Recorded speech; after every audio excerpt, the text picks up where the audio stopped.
এখানে ভিড় করবো না, এখানে চল। রে বাবরে, মেলা ভিড় তো, পুজো দেবো কি করে?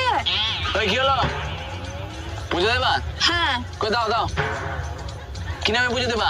সোমা রায় কাশ্যপ গোত্র আর প্রীতিকা রায় কাশ্যপ গোত্র। একটা দক্ষিণাতে একটা নামেই পুজো হবে। না, দক্ষিণা আছে তো। বুঝলে না, জটা নামে পুজো দিবা তটা আলাদা আলাদা দক্ষিণা লাগবে। এ আবার কি কথা? এখন সব এরকম ভাবে পুজো হয়। বেশ ঠিক আছে, তাহলে প্রীতিকা রায়ের নামে পুজোটা দিয়ে দিন। বেশ। প্রীতিকা রায় কাশ্যপ গোত্র পুজোটা ঢেলে দে তো।